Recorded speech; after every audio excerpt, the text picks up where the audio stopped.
Bueno, buenos días, ¿cómo les va? Les cuento. Mi nombre es Susana Migone. ¿Me escuchan? ¿Sí? ¿Me escuchan bien? Bien. Bueno, mi nombre es Susana Migone. ¿Sí? Yo soy profesor adjunto de esta materia y en este horario me correspondía dictar clases en esta comisión. Ahora, ¿qué fue lo que sucedió? Tuve un problema de salud, estuve operada y mis compañeros, hasta que yo me recuperara, me estuvieron reemplazando. ¿Sí? Sé que tuvieron clases con Carolina Cánaves, con Ayelen Zanini, etc. Hoy, a partir de hoy, yo voy a retomar lo que fueran las clases de la comisión. ¿Estamos? ¿Sí? Bueno, les cuento. Bueno, soy contador público. Desde el punto de vista profesional, hace más de 30 años que tengo estudio contable. Así que me dedico a la profesión, si bien no es un estudio muy grande, es un estudio que está en la ciudad de La Plata. Esto por un lado. Por otro lado, hace muchos más años que me dedico a la docencia. En la docencia doy clases en 3 universidades: Universidad Nacional de La Plata, Universidad Católica de La Plata y Universidad Atlántida Argentina. Los temas sobre los cuales doy clase, siempre en las 3 universidades tengo los mismos temas. Doy sobre confección de estados contables, lo que sería contabilidad 3, no sé si alguno ha cruzado la parte teórica conmigo, ¿sí? O ha rendido el examen final conmigo, ¿sí?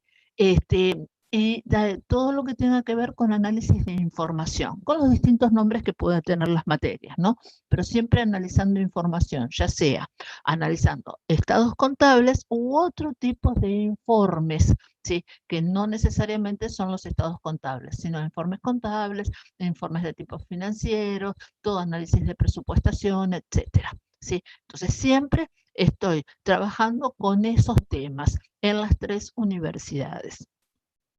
Esto por un lado. Análisis de estados contables es la primera materia con la que empecé a dar clase.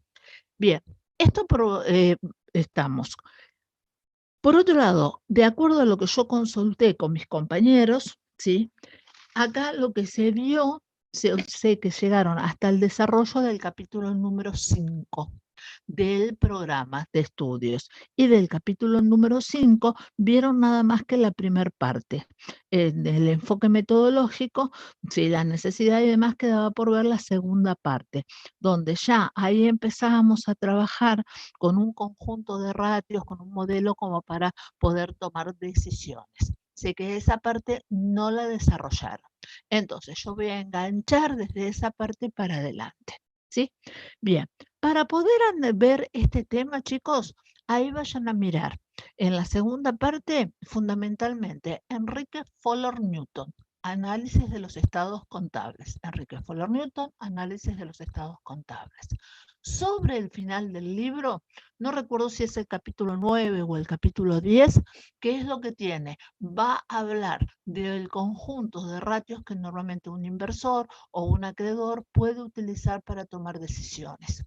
Y lo va a ir relacionando con otros tipos de medidas, ¿sí? Entonces, ahí, en esta primera parte, vamos a mirar lo de Enrique Fuller Newton de análisis.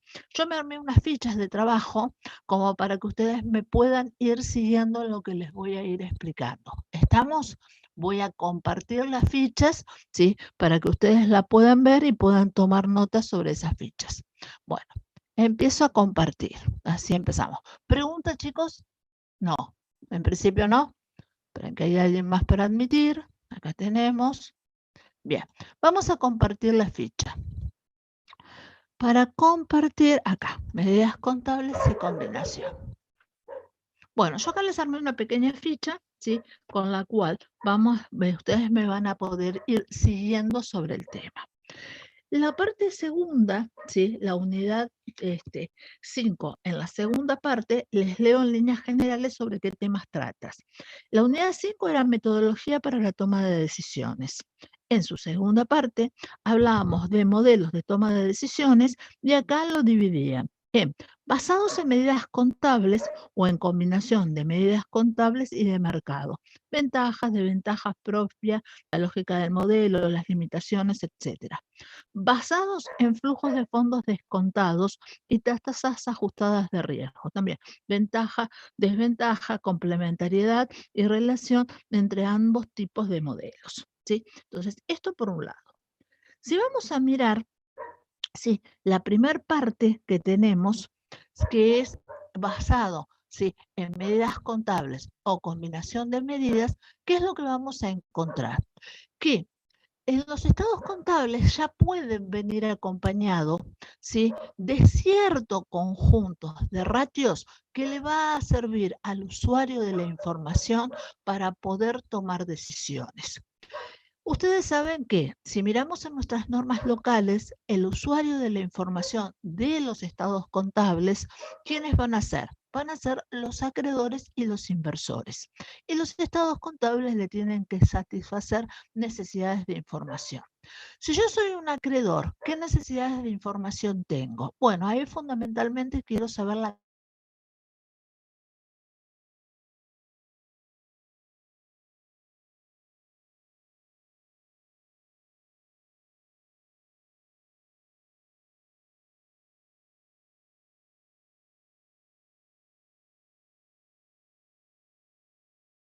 pasa. Ese inversor lo que va a querer saber es cómo está esa empresa, ¿sí?, con respecto a qué rentabilidad genera, qué flujos de fondos genera, ¿para qué?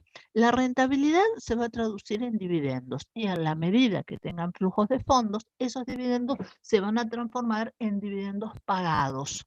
Razón por lo cual, ¿sí?, va a evaluar a ver qué sucede con respecto, insisto, a generar los beneficios y a generar flujos de fondos suficientes como para hacer frente al pago de los dividendos. Esto por un lado. Ahora, ¿quiénes van a utilizar, sí? A ver, un momentito, que todavía está entrando gente. Espera, que voy a poner al costado, así vemos la sala de espera. Espera un cachito. Ahí está, así no nos molesta con esto otro. Espérenme un cachito, ahí estamos. Bueno, ahora, esto por un lado. Por otro lado, ¿qué me voy a encontrar? Puede haber entidades que puedan ser especializadas, que les interese también el análisis. Por ejemplo, un banco, ¿sí?, podría estar, ¿sí?, analizando información para evaluar, ¿sí?, las capacidades de ese cliente. Entonces, en general van a sacar, para los efectos de poder analizar, indicadores que habitualmente son de uso general, y después puede haber otro tipo de indicadores que le resulten, ¿sí?, útiles en función del tipo de entidad que sea y del marco regulatorio. ¿Por qué digo esto? Porque vamos a encontrar que dentro de lo que fueran las normativas vigentes, ¿sí?, me pueden pedir que yo ya directamente, ¿sí?, saque algún tipo de ratios y esos ratios estén incluidos dentro de los estados contables. Por ejemplo, chicos, si ustedes miran en normas contables internacionales, van a encontrar que al pie del estado de resultados, ustedes van a tener la obligación de determinar el resultado por acción. Empresas que cotizan en bolsa muestran el resultado por acción. Ese resultado por acción después la van a combinar con diferentes tipos de información y de esa manera van a poder tomar decisiones los inversores. Esto por un lado. Por otro lado, ¿qué es lo que va a suceder? En la información que acompaña a los estados contables. Por ejemplo, la ley de sociedades comerciales me obliga a acompañar los estados contables con la memoria. Dentro de la normativa, sí, dentro de la normativa de la Comisión Nacional de Valores, me pide que arme lo que se llama una memoria empleada. Y dentro de esa memoria empleada va a haber una cantidad de ratios y de información que ya van a estar elaborados, ¿sí? Y de esa manera, ¿sí?, el usuario de la información los puede utilizar para decidir. Por otro lado, ¿qué me voy a encontrar? Que la Comisión Nacional de Valores, para que las que regulan aquellas empresas que cotizan en bolsa, ya sea que coticen sus propias acciones o coticen títulos de deuda, dentro de la información que deben acompañar a los estados contables, obliga a mostrar un conjunto de ratios. Con esos ratios les va a servir para tomar decisiones. Entonces, fíjense que ya ¿sí? Vamos a tener ¿sí? ese conjunto de ratios preelaborado, insisto, las que cotizan en bolsa. Y hay que ver si existe alguna otra normativa. Por ejemplo, chicos, cuando hablamos de memoria, yo les decía que la Comisión Nacional de Valores a mí me obliga ¿sí? a mostrar lo que se llama habitualmente una memoria empleada, incluso de ratios. Pero si voy a la Inspección General de Justicia en Capital Federal, la Inspección General de Justicia tiene una disposición en la cual toma todos los puntos de la memoria que prevé la Ley de Sociedades Comerciales, pero además ¿sí? obliga a mostrar ciertos ratios similares a lo que obliga la Comisión Nacional de Valores. ¿sí? Entonces, ya sea una sociedad que esté domiciliada en Capital Federal, aunque no cotice en bolsa, esa memoria va a mostrar esta información. Entonces ya van a estar acompañando ¿sí? a los estados contables. Esto por un lado. Espera que cierro porque ya no viene más nadie aparentemente. ¿sí? Bien, entonces tenemos esta cuestión. Después, ¿qué otra cosa más tenemos que tener en cuenta? Estos indicadores ¿sí? los puede estar publicando el mismo ente emisor. En este caso, que vengan publicados por ese ente emisor tiene ciertas ventajas. ¿Por qué? Primero, ayuda a los usuarios de la información a tomar decisiones. Ya están incluidos dentro de los estados financieros, entonces quien lee, quien analiza esos estados financieros lo ayuda a decidir. Por otro lado, el elaborarlo para el emisor de los estados contables prácticamente no tiene costo. El costo es un costo mínimo, ¿sí? Entonces acá hay una cuestión de costo. El usuario de la información ya no tendría que buscar un especialista que le arme, ¿sí? toda esta información. Y por el otro lado, y esto es muy importante, en los estados contables vienen acompañados del informe del auditor. El auditor es un profesional de ciencias económicas que ejerce ¿sí? un mecanismo de control. ¿Qué es lo que controla un auditor? ¿Sí? Como un auditor externo. ¿sí? El auditor lo que va a hacer va a controlar toda la información que contienen los estados contables y va a opinar sobre esa información, si es de buena calidad, si es de regular calidad o es de mala calidad. Ahí toda esa información va a quedar plasmada en lo que se llama un informe de auditoría, ¿sí? Un informe de auditoría. En ese informe de auditoría, el auditor va a dar su opinión técnica. ¿Quién es el auditor? En nuestra ley de ejercicio profesional, el auditor tiene que tener el título de contador público. Es el único que se puede expedir. Entonces, ¿qué es lo que sucede? Si además se deben acompañar ratios, ¿sí? distintos indicadores, distintos ratios dentro de la información, el auditor también va a hacer el control de ese conjunto de ratios y va, en su opinión, también los va a considerar. Con lo cual, si yo soy un usuario externo de toda esta información, ¿qué es lo que tengo? Tengo a través de la lectura del informe del auditor, ¿no? yo sé si me puedo apoyar en esa información para poder ¿sí? tomar decisiones. ¿Estamos?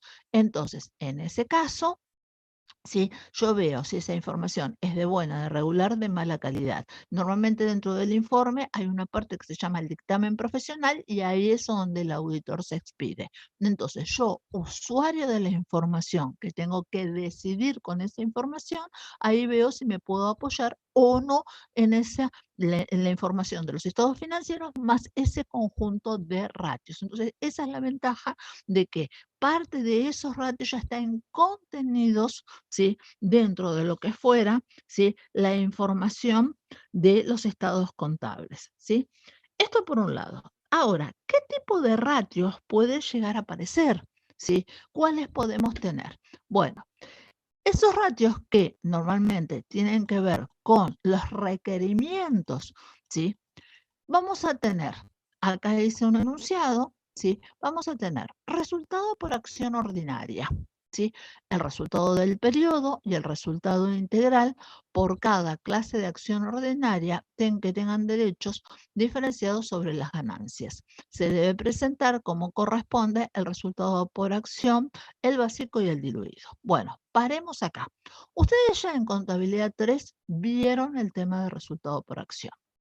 El resultado por acción es un ratio que se tiene que presentar al pie del estado de resultados, ¿sí? Si miramos nuestras normas locales, ¿sí? Nuestras normas locales, nuestras normas de exposición para entes con fines de lucro, RT8 y RT9, ustedes van a encontrar 4 ratios. ¿Cuáles son esos 4 ratios? Resultado por acción, ordinario básico, ordinario diluido, total básico y total diluido.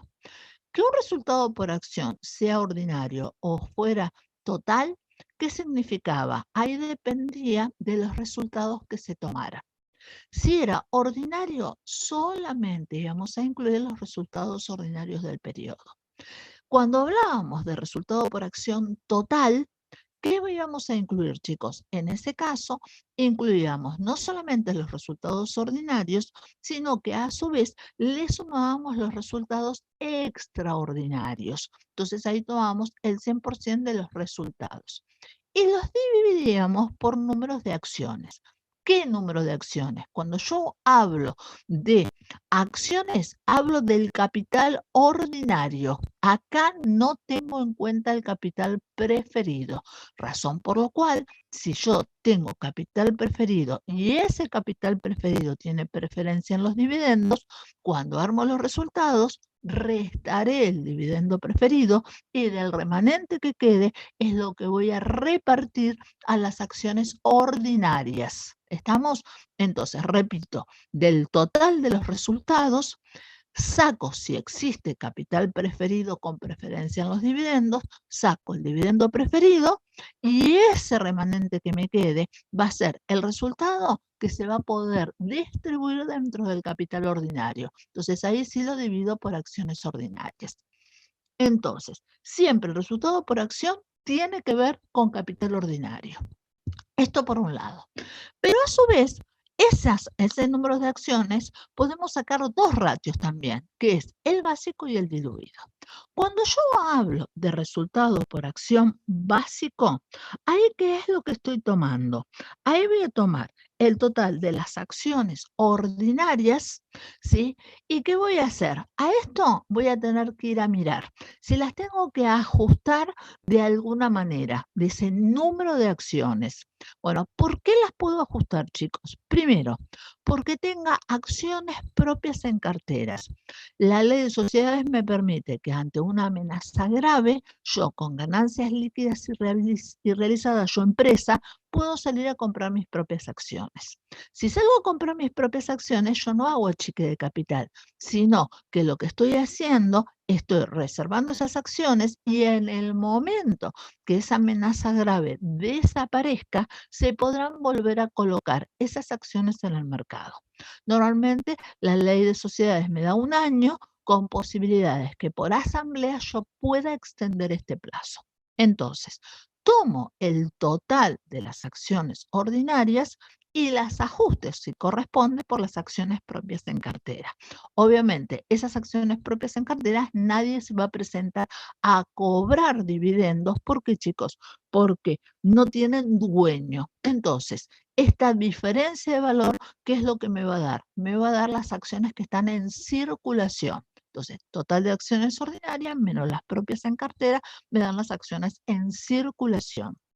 Por otro lado, ¿qué otra cuestión voy a tener acá dando vueltas? Bueno, podría tener, si soy una empresa por ahí más chica, puedo tener, ¿sí?, aportes irrevocables. Si yo tengo aportes irrevocables, estos aportes irrevocables, ¿qué implican? Que el socio ya integró el aporte, pero todavía no lo suscribió. O sea, la empresa está en ese proceso de emisión de las acciones. entre el momento del cierre del ejercicio y el momento que se repartan dividendos, ¿qué puede llegar a suceder? Que ese trámite de ampliación de capital se termine y se le entrega al socio las acciones. Entonces, en ese caso, tendrá derecho a cobrar la proporción que le corresponde de dividendos sobre las ganancias de este ejercicio. Entonces, ahí vuelvo a ajustar.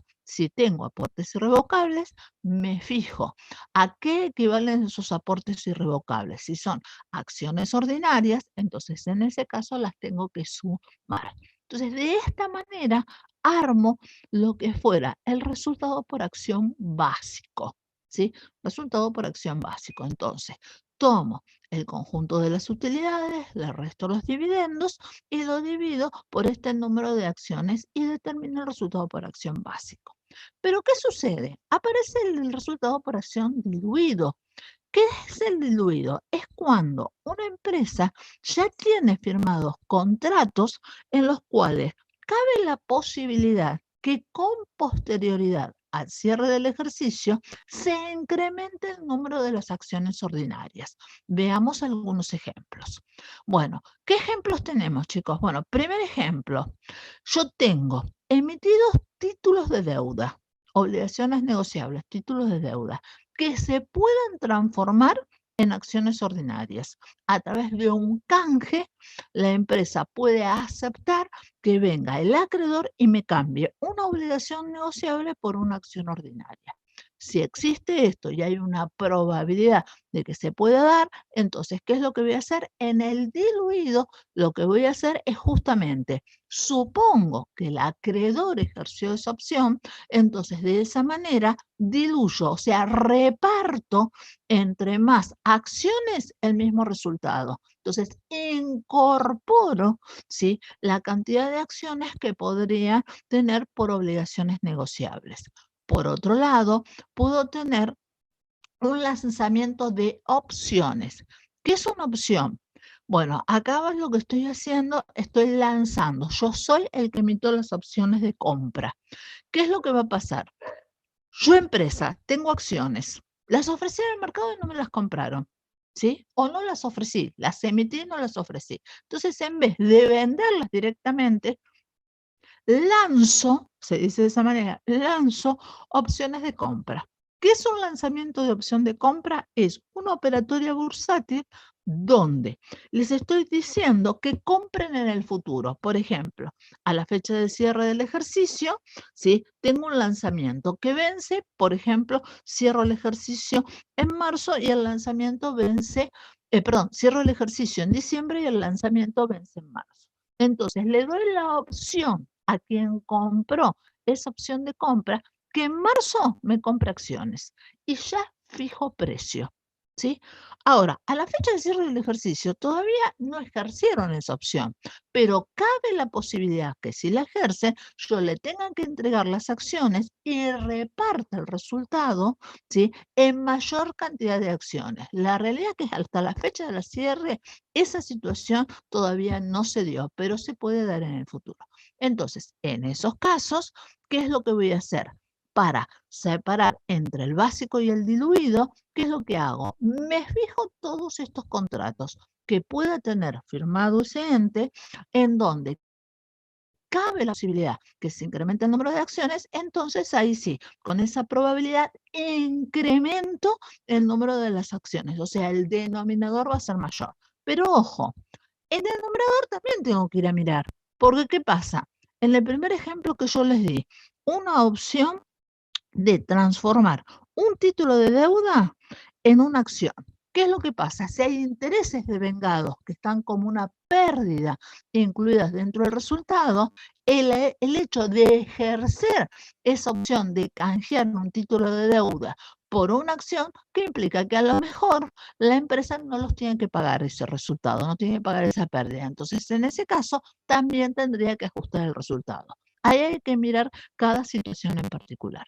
Entonces, a lo que voy es lo siguiente. Yo puedo determinar lo que fuera el resultado por acción básico y el diluido. Ahora, si voy a normas contables internacionales, en las TIC también me obligan a mostrar estos resultados por acción al pie del cuadro de resultados. ¿qué características diferentes tengo? Acá no voy a separar en ordinario y total. ¿Por qué no separo en ordinario y total? Porque la clasificación de los resultados en normas contables internacionales es diferente. Yo no voy a distinguir, ¿sí?, el resultado extraordinario. Todos los resultados que se produzcan en el ejercicio tienen que ver con la gestión. Es producto de la operatoria normal de esa empresa. Entonces, en nuestras normas locales nosotros separamos en ordinario y en extraordinario. En normas contables internacionales, ¿qué es lo que voy a tener? Todos los resultados se suponen que son ordinarios. Pero además de esto, tengo otra clasificación de los resultados. Tengo resultados por actividades que se continúan separado de las actividades que se discontinúan, ¿sí? Y por otro lado, ¿qué otra cuestión más tengo que tener en cuenta? Los otros resultados integrales. ¿A qué me refiero con otros resultados integrales? Bueno, el ejemplo típico, chicos, es lo que nosotros de nuestras normas locales vemos como resultados diferidos. ¿Sí? Estos pueden ser resultados que se reconocen durante el ejercicio, como podrían ser los reportes de un revalúo, como podrían ser diferencias de conversión, etcétera. Se reconocen durante el ejercicio, pero ¿qué es lo que sucede? Se van a mostrar dentro del estado de evolución de patrimonio neto y como no son resultados realizados, no están en condiciones de ser distribuidos. En normas contables internacionales yo voy a mostrar los resultados integrales. Y si existen estos otros resultados integrales, los pongo por separados y de esa manera tengo el total. Pero ¿qué es lo que pasa, chicos? Los otros resultados no integrales no son distribuibles. Entonces, para el resultado por acción, en general no se los considera. Después, ¿qué es lo que hace? Se traslada al estado de evolución de patrimonio neto y dentro del estado de evolución me voy a encontrar columnas en las cuales como título van a tener otros resultados integrales y ahí sí, las normas contables internacionales son más prolijas que las que nosotros utilizamos localmente. ¿Nosotros qué hacemos? Mandamos todos estos conceptos a resultados diferidos. En normas contables internacionales, ¿qué es lo que hago? Tomo otros resultados integrales, los ORI, y después armo una columna por cada concepto. Entonces está mostrado todos los conceptos que lo conforman. Entonces, volviendo acá, ¿qué voy a tomar? Voy a tomar los resultados del periodo. Ahí lo que tengo en cuenta es el resultado integral. Lo voy a dividir por el número de acciones ordinarias, ¿sí? Con todas las observaciones que hicimos. Entonces, esta es obligatoria, ¿sí? Por normas contables internacionales. Bien, el EBIT y la EBITDA. Bueno, acá, Fuller-Newton, les aclaro, ¿sí? Reniega de este indicador. ¿Qué es lo que dice? Que es un indicador que no tiene demasiada utilidad, que si bien hay algunos entes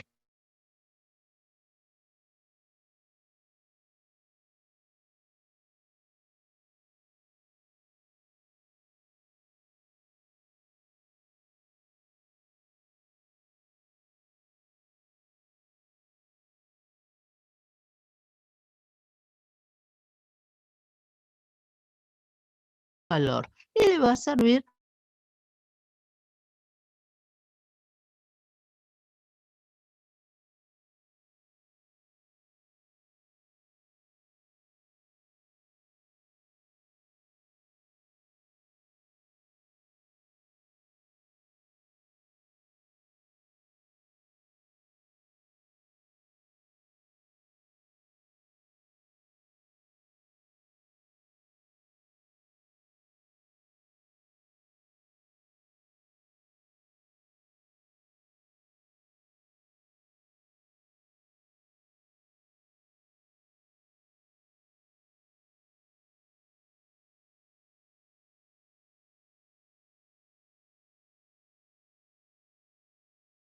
en ejercicios posteriores. ¿Por qué? Vamos a suponer, yo vendo en 36 cuotas y bien, acá estoy trabajando con estos resultados devengados, entonces una parte la podré cobrar en este ejercicio y otra parte las cobraré en los ejercicios siguientes. En cambio, cuando yo hablo del estado de flujo de efectivo, ¿qué es lo que pasa? Son los flujos de fondos de este ejercicio.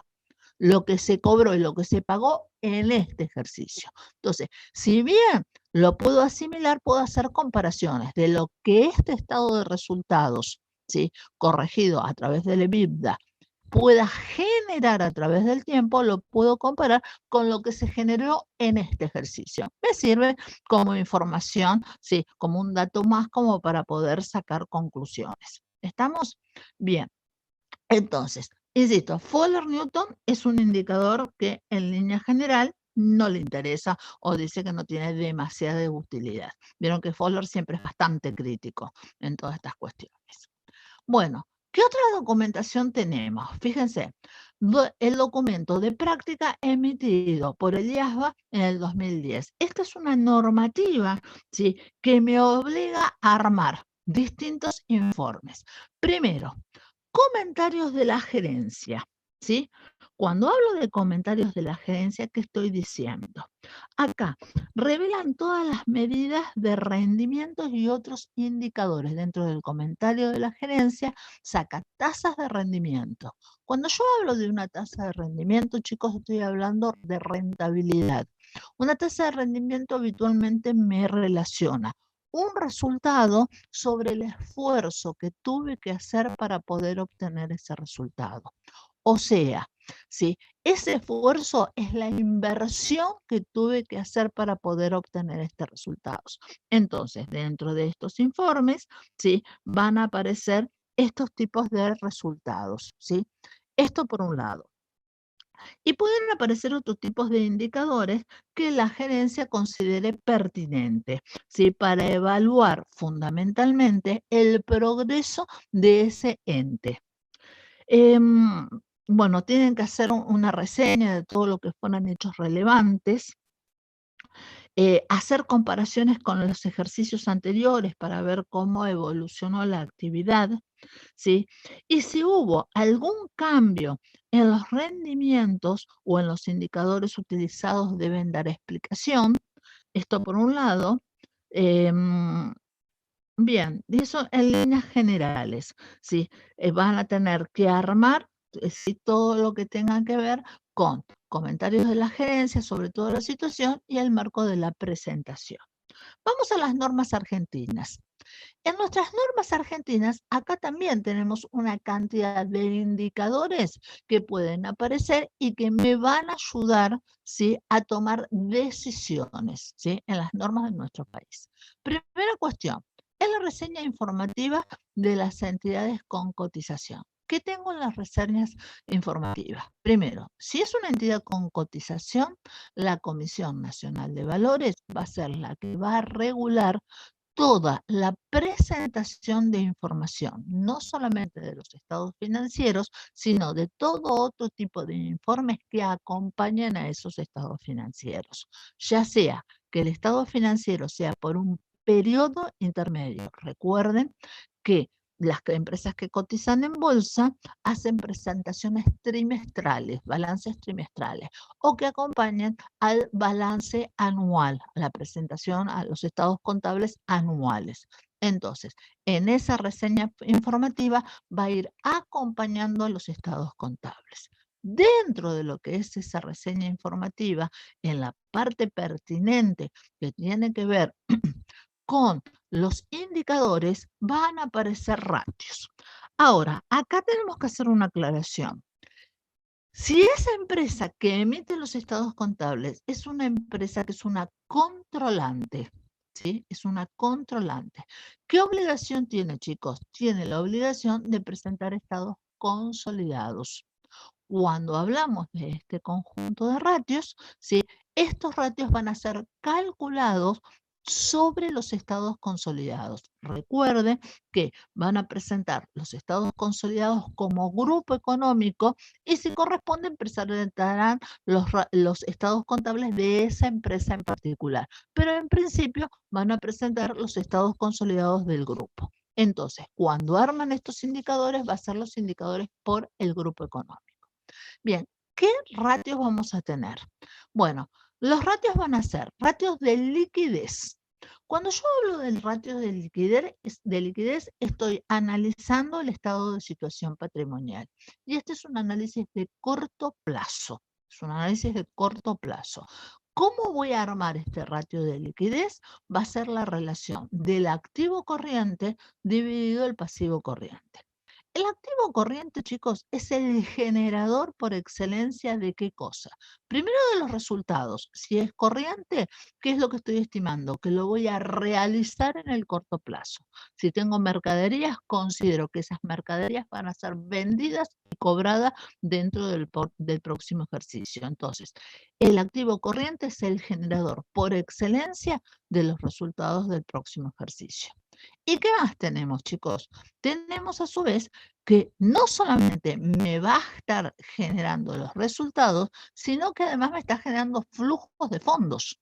Es el generador por excelencia del efectivo. Yo hablé que tengo las ventas y las ventas cobradas, o sea, tengo el bien de cambio que se transforma en un crédito y el crédito se va a transformar en dinero en efectivo durante el próximo ejercicio. Entonces, no solamente el activo corriente me va a generar los resultados, sino que además me va a generar flujos de fondos. Estos flujos de fondos, ¿sí?, van a tener que salir a hacer frente a qué cosa, chicos, a los pasivos. Los pasivos, acá son pasivos corrientes. ¿Qué implica tener un pasivo corriente? Es un pasivo el cual se va a transformar en exigible durante el próximo ejercicio. ¿Qué significa? Que parte de los flujos de fondos que genere ese activo se van a tener que ir para pagar, para cancelar, ¿sí?, los pasivos. Entonces, ahí veo esa capacidad que tiene el ente a la fecha de cierre del ejercicio, con ese conjunto de activos, sí puede hacer frente al conjunto de los pasivos. Análisis de corto plazo. Normalmente tengo un año por delante. Y en el caso de los pasivos, acá también, desde el punto de vista de los resultados, tanto el pasivo corriente como el no corriente me van a generar resultados financieros. Entonces, este es el indicador de liquidez. ¿Qué ventaja tiene este indicador? Fácil determinación. Es de fácil determinación. ¿Qué desventajas tiene este indicador? Este indicador es un indicador estático. Es a la fecha de cierre del ejercicio. Normalmente hay que combinarlo con otros indicadores. Por ejemplo, para ver la parte dinámica, vamos a combinarlo con el tiempo que tarda en realizarse el activo versus el tiempo que tarda en cancelarse un pasivo. Yo podría tener un buen indicador de liquidez, por ejemplo, 100 pesos de activo contra 50 de pasivos. Entonces, con lo que yo genero en el activo, puedo cubrir 2 veces las deudas de los pasivos. Pero, ¿qué pasa, chicos? En ese caso, si yo voy a mirar los tiempos, me puedo encontrar con una sorpresa. ¿Por qué? Porque esos 100 pesos del activo a lo mejor tardan, vamos a poner, 300 días en transformarse en dinero. Y el pasivo a lo mejor vence a los 90 días. Entonces, en ese caso, me voy a encontrar que voy a tener desfasajes financieros. Entonces, cada vez que yo analice este indicador de liquidez, normalmente voy a ir a buscar, ¿sí?, otros ratios como los que pueden ser las velocidades de circulación, los tiempos que tardan en hacerse exigible el pasivo y el tiempo que tarda en realizarse el activo para complementar este análisis, ¿sí? ¿Qué otro dato va a aparecer en la reseña informativa? Lo que es la solvencia. Bueno, indicadores de solvencia. Se dice que un ente es totalmente solvente cuando no tiene deudas, ¿sí? Entonces ahí soy solvente. O sea que normalmente cuando soy totalmente solvente, el conjunto de los activos sería igual a patrimonio neto. Pero ¿cuál es la realidad, chicos? Ninguna empresa, ¿sí?, se puede manejar hoy en día si no tiene pasivos. Hay pasivos que surgen espontáneamente, nada más que por el giro del negocio. Por ejemplo, un devengamiento de sueldo, las cargas sociales, los impuestos, etcétera. No es que pedir plata prestada. Entonces, siempre voy a tener pasivos dando vuelta. En la medida que empiezo a tener pasivos, ¿qué es lo que pasa? Estoy perdiendo solvencia y voy ganando en grado de endeudamiento, ¿sí? Pierdo solvencia y gano en endeudamiento. Entonces, ¿cómo hago para medir la solvencia? Bueno, relaciono el patrimonio neto dividido el pasivo. Y acá es el pasivo total, tanto corriente como no corriente. Esta relación, ¿qué es lo que me va a decir? Con este patrimonio neto, ¿cuánto tengo de coberturas de pasivos? ¿Sí? Entonces, donde tengo grados de solvencia bajos, ¿qué pasa? Tengo mucho pasivo con respecto al patrimonio neto. ¿Qué es lo que va a pasar? Al tener un grado de solvencia bajo, estoy muy endeudado. ¿Qué implica? Que tengo más riesgo como empresa. Si tengo más riesgo como empresa, ¿qué es lo que va a pasar? Ahí me van a prestar dinero, pero como tengo más riesgo, me lo van a cobrar más caro. El riesgo siempre se paga. Una tasa de costo de un pasivo va a tener ciertos componentes. La tasa libre de riesgo, o sea, con riesgo cero, más la cobertura por la inflación. En este país no se puede cobrar por separado lo que es la actualización por la inflación. Y a su vez, ¿qué otra cosa más vamos a tener? Vamos a tener la cobertura del riesgo. ¿Qué riesgo? El riesgo de la incobrabilidad. Entonces, yo tengo una solvencia baja, estoy muy endeudado, tengo un riesgo más alto. Al tener un riesgo más alto, me van a cobrar una tasa de interés más alta. Hasta que llega un momento en el cual, ¿sí?, ningún acreedor va a querer asumir el riesgo que significó. Entonces, en ese caso, ¿qué es lo que me voy a encontrar habitualmente? Que voy a tener restringida las fuentes de financiamiento. ¿Por qué? Porque mi acreedor no quiere asumir el riesgo de que yo no le pague. Hasta que llega un momento que inclusive hasta me puede cortar, ¿sí?, en la fuente de financiamiento. Decir, bueno, no le presto más, recupero esto y no le presto más. Entonces, este indicador es muy importante. Lo puedo mirar a través de la solvencia. La inversa de este indicador se llama grado de endeudamiento. La inversa, o sea, si la solvencia es patrimonio neto sobre pasivo, el grado de endeudamiento es pasivo sobre patrimonio neto. Entonces son las dos maneras de verlo. Acá veo más que nada lo que es el riesgo financiero, ¿sí? Bueno, otro indicador que se tiene que mostrar en la reseña informativa, ¿cuál va a ser? Otro indicador va a ser la inmovilización del capital, o lo que se llama también grado de inmovilización. Acá hay diferentes maneras de sacarlo. En lo que fuera la reseña informativa, este grado de inmovilización, esta inmovilización del capital, está definido como el activo no corriente dividido el total del activo. Bueno, ¿qué es esto, chicos? Es la parte dura del activo. Así como yo les decía que el activo corriente es el generador por excelencia durante el próximo ejercicio de los resultados y del flujo de fondos, el activo no corriente es aquel activo que se va a realizar pero en el largo plazo. Piensen, por ejemplo, en un bien de uso. Una maquinaria. La maquinaria me va a generar flujo de fondos, me va a generar resultados, pero ¿qué pasa? Esa maquinaria me lo va a generar en la medida que yo la ponga a trabajar y puedo tardar varios ejercicios en que genere el 100% de los resultados potenciales, o sea, que pueda producir todas las unidades que yo después pueda colocar en el mercado. Entonces, esto en general es la parte dura. Por ahí, les doy otro ejemplo. Soy una empresa constructora. Hago un edificio de departamentos, tardo 3 años en terminarlo. Dentro del activo no corriente voy a tener la obra en curso en los primeros años.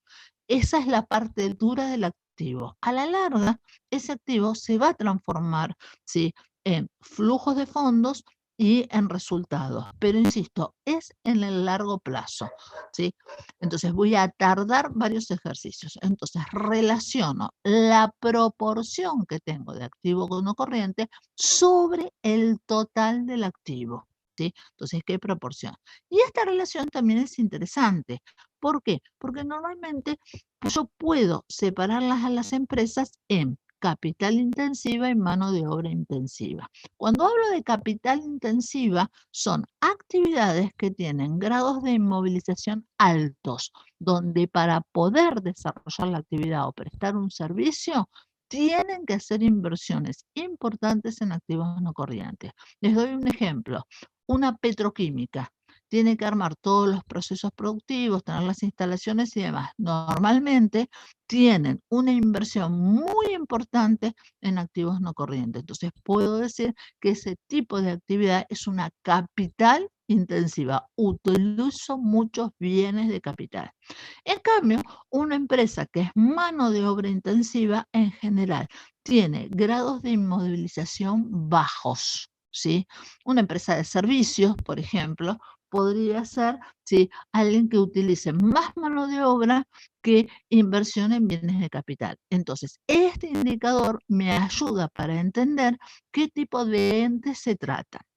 Bien, paso a otro indicador, rentabilidad. Cuando hablo de rentabilidad, siempre hablo de qué cosa, tasas de rendimiento.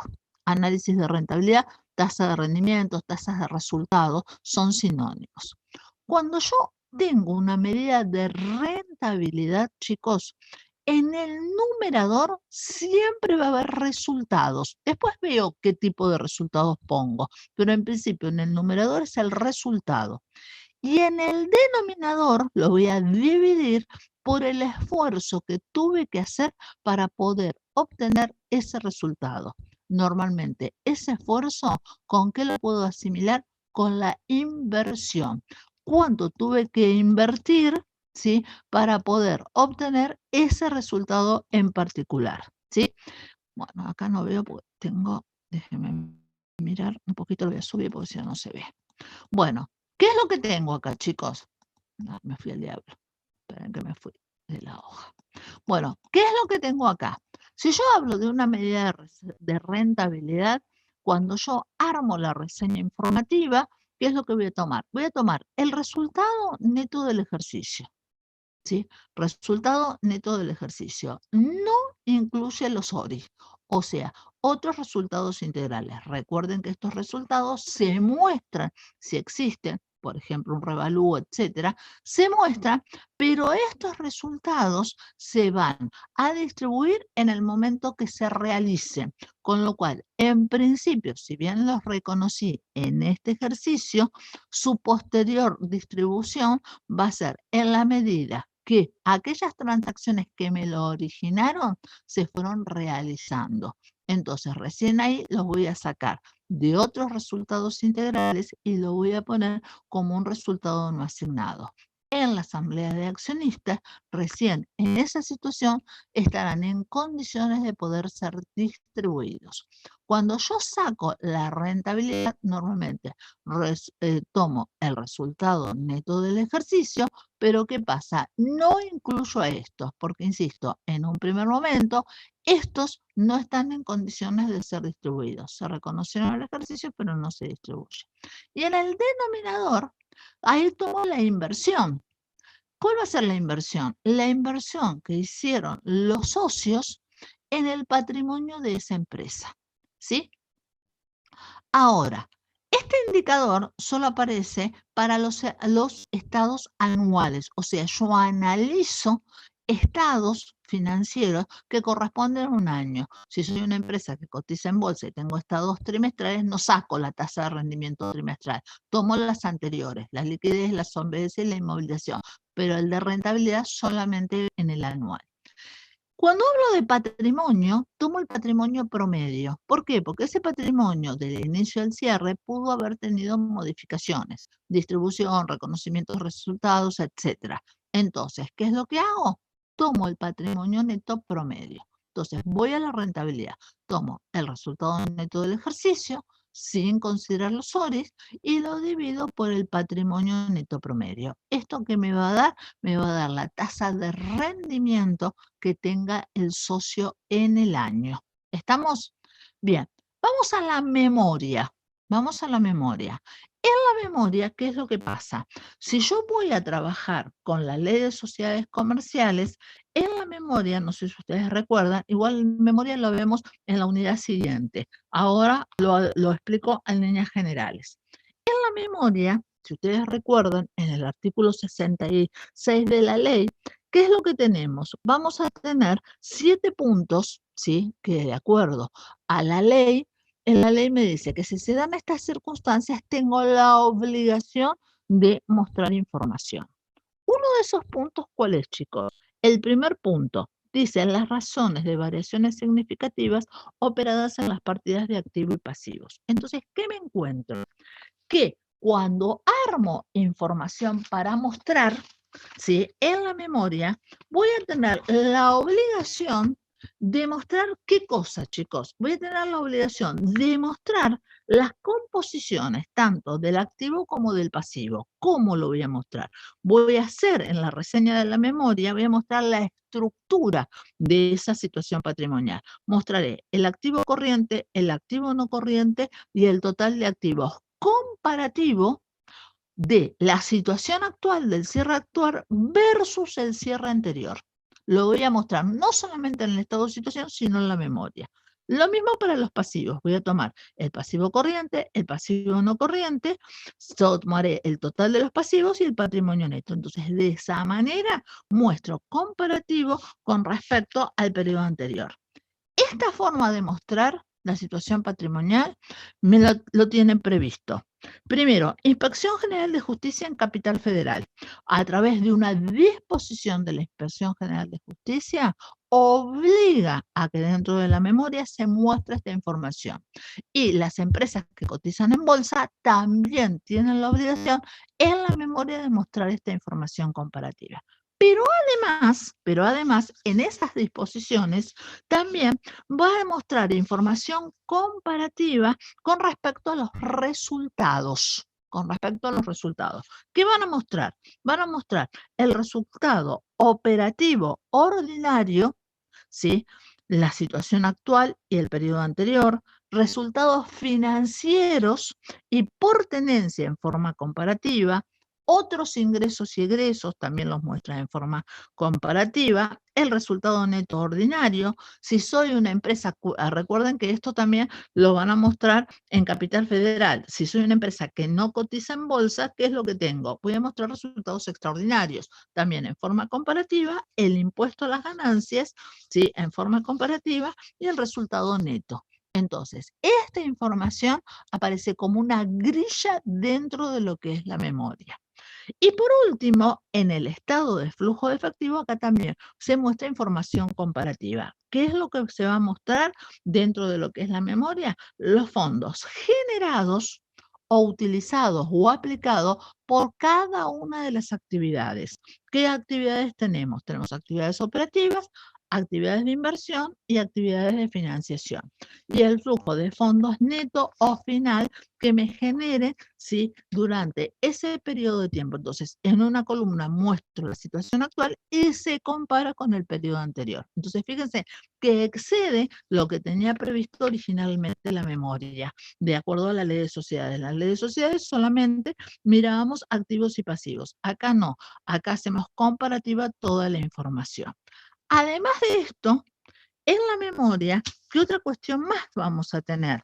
Bueno, acá también vamos a tener que presentar los ratios que están en la reseña informativa, o sea, ratios de liquidez, ratios de solvencia, ratios de inmovilización y ratios de rentabilidad. Las memorias acompañan los estados anuales, así que acá también voy a tener que mostrar los ratios de rentabilidad. Entonces, no solamente los valores que les dije recién en forma comparativa de un ejercicio con respecto al otro, sino que además voy a tener que mostrar estos ratios, ¿sí? Y acá también se muestran en comparativo con un periodo con respecto al otro, ¿sí?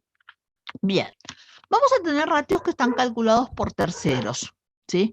Acá, ¿quién puede ser? Bueno, chicos, hacemos un corte de 10 minutos, ¿sí? Cortamos 10 minutos, ¿sí? Son 14:04. 14 y 14, sigo con esto. Prepárense en un cafecito, prepárense en el mate y demás. Habitualmente se daban 2 horas, ¿no? ¿De clases o daban las 3? No, 2, que es lo que están 2 horas, habilitados. sí. Está bien, perfecto. Bueno, chicos, vayan a prepararse un cafecito o algo, o prepárense el mate y seguimos con esto. ¿Estamos? Entonces, 14 y 14 sigo. Acá lo que hago, esperen que puedo. Acá. Saco la cámara y saco la voz, pero sigo 14 y 14.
Bueno, acá estoy de vuelta.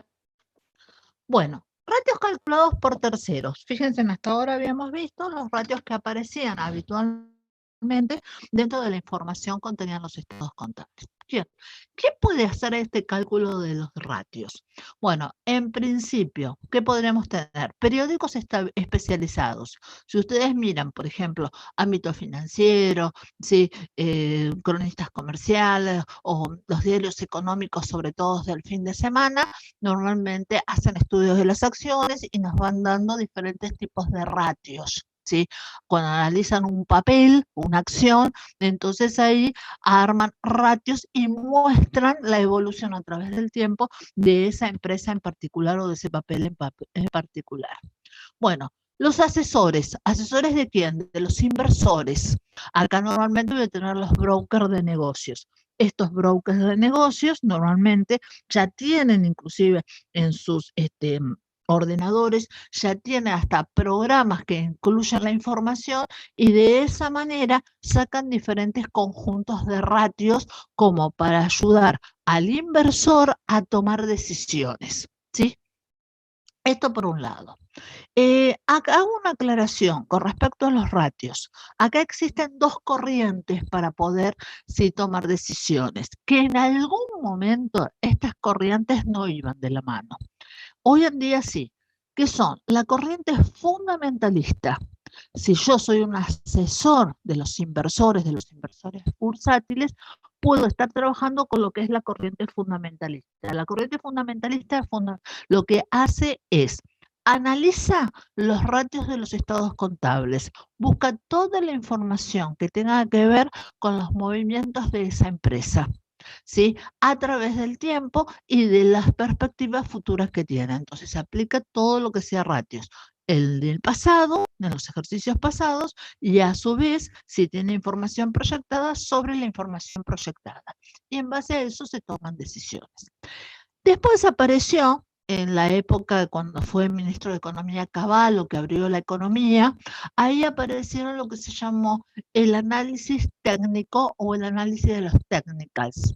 En ese tipo de análisis, chicos, lo que se hacía era, se miraba a través del tiempo cómo evolucionaba el precio de una acción. Entonces, día por día se sacaba el precio máximo que había tomado esa acción, el precio mínimo y el precio de cierre. Entonces, se armaban gráficas, ¿sí? Con gráficos cartesianos, en donde por un lado teníamos la variable tiempo y por el otro lado teníamos el precio. Y con eso no teníamos puntos, sino que teníamos bastones. Los bastones dependían la amplitud de la diferencia, o sea, la volatilidad del precio entre el mínimo y el máximo y el de cierre. En base a eso, ¿qué se hacía? Se armaban figuras. Entonces decía que si estudiábamos a través del tiempo las figuras, esas figuras me iban a decir el comportamiento futuro que podía tener esa acción.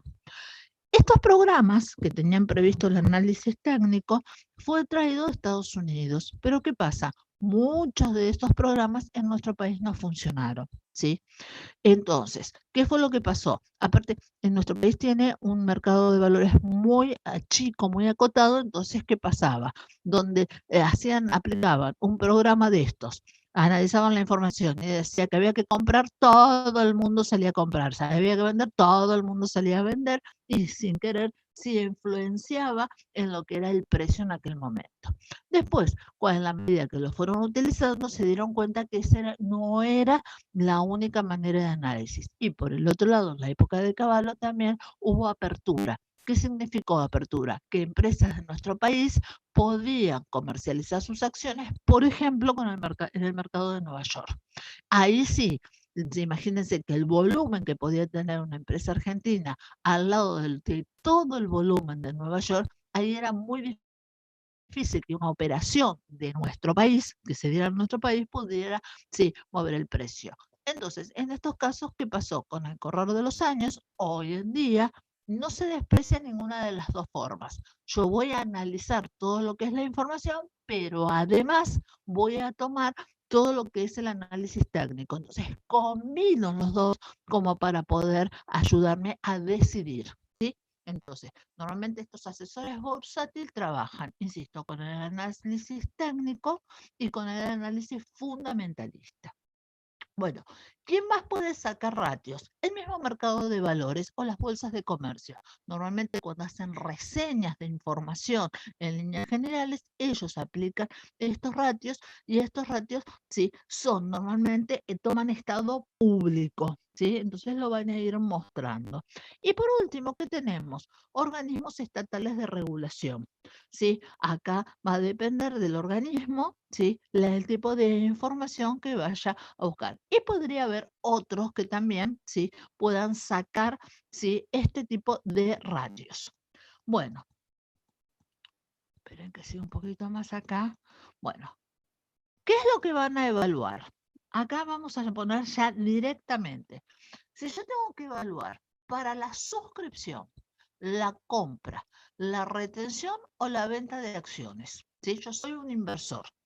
Quiero suscribir acciones. Entonces, ¿qué voy a evaluar para ver si me conviene o no suscribir? Si me conviene comprar. Suscribir es cuando hay una nueva emisión, ¿sí? Hay una ampliación de capital y hay una nueva emisión de acciones. Hay una compra, es decir, no se emitieron nuevas, pero quiero comprarle a otro inversor las acciones. O yo ya tengo las acciones, las quiero mantener, las quiero retener o las quiero vender. Entonces, ¿qué voy a evaluar? ¿Qué ratios voy a tomar? ¿Sí? ¿Qué información voy a tomar para poder hacer esa evaluación? Bueno, primera cuestión, en líneas generales, ¿qué es lo que voy a estar evaluando? La solvencia y la rentabilidad. ¿Qué dijimos en la solvencia? Solvencia y endeudamiento tiene que ver con el riesgo. ¿Qué tipo de riesgo? El riesgo de índole financiero, ¿sí? ¿Es una empresa solvente o no es una empresa solvente? ¿Qué es lo que pasa? Cada inversor como titular del patrimonio neto, ¿sí? Absorbe todo el riesgo de ese ente. Y cada inversor ahí va a ver si tiene aversión o no al riesgo. Se supone que la gente más grande, ¿sí? Somos más conservadores. Ustedes que son jóvenes son más lanzados, son más arriesgados, van a estar dispuestos a hacer inversiones con más riesgo. Entonces, ¿quién tiene que analizar qué hace con las acciones? ¿Sí? Va a través de la solvencia, va a ver el riesgo que tiene esa empresa y ahí verá si está dispuesto o no a asumir ese riesgo.